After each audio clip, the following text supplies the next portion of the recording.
আসসালামু আলাইকুম ভিউয়ার্স, সবাইকে আপডেট জব নিউজ 24 চ্যানেলের পক্ষ থেকে স্বাগতম। তো ভিউয়ার্স, সবাই কেমন আছেন? আশা রাখি সবাই ভালো আছেন।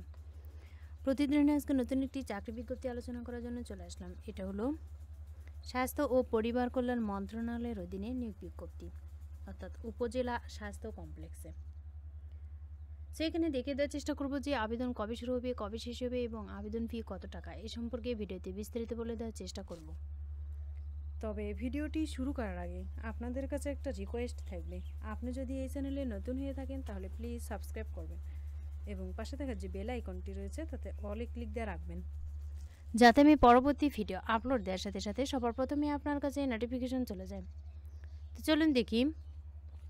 স্বাস্থ্য পরিবার কল্যাণ মন্ত্রণালয়, স্বাস্থ্য সেবা বিভাগ, প্রশাসন 1 শাখা, বাংলাদেশ সচিবালয়, ঢাকা এর স্মারক নম্বর এত মোতাবেক এত তারিখের সিভিল সার্জনের কার্যালয় ব্রাহ্মণবাড়িয়া এর নিয়ন্ত্রণাধীন বিভিন্ন স্বাস্থ্য প্রতিষ্ঠান সময় কিন্তু রাজস্ব খাতের অন্তর্ভুক্ত নিম্নলিখিত পদসমূহে জনবল নিয়োগের লক্ষ্যে বাংলাদেশের প্রকৃত নাগরিকদের নিকট থেকে দরখাস্ত আহ্বান করা যাচ্ছে, তবে অনলাইনে কিন্তু।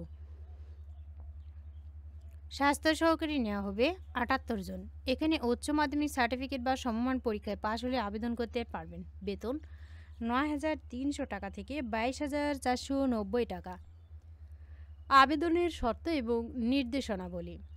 আগ্রহী প্রার্থীগণ এই ওয়েবসাইট থেকে কিন্তু আবেদনপত্র এই ফর্মটা পূরণ করতে পারবেন।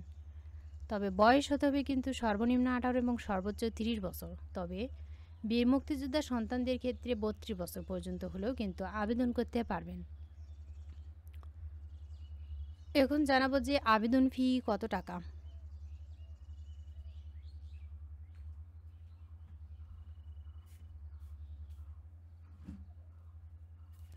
তো ভিউয়ার্স, এটা আবেদন করতে কিন্তু অবশ্যই টেলিটকের সিমে 230 টাকা রিচার্জ করে রাখতে হবে, যেহেতু অনলাইন ফিসও 223 টাকা কেটে নেয়।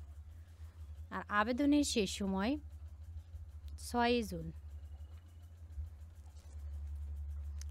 এখানে ছেলে এবং মেয়ে উভয় প্রার্থী আবেদন করতে পারবে, তবে শুধুমাত্র ব্রাহ্মণবাড়িয়া জেলার প্রার্থীগণ আবেদন করতে পারবেন। এখানে অন্য কোনো জেলার প্রার্থীরা আবেদন করতে পারবেন না। ভিডিওটি ভালো লাগলে অবশ্যই লাইক, কমেন্ট এবং শেয়ার করবেন। আরও নতুন নতুন ভিডিও পেতে চ্যানেলটিতে অবশ্যই সাবস্ক্রাইব করে রাখবেন। এতক্ষণ ধৈর্য সহকারে ভিডিওটি দেখার জন্য সবাইকে ধন্যবাদ।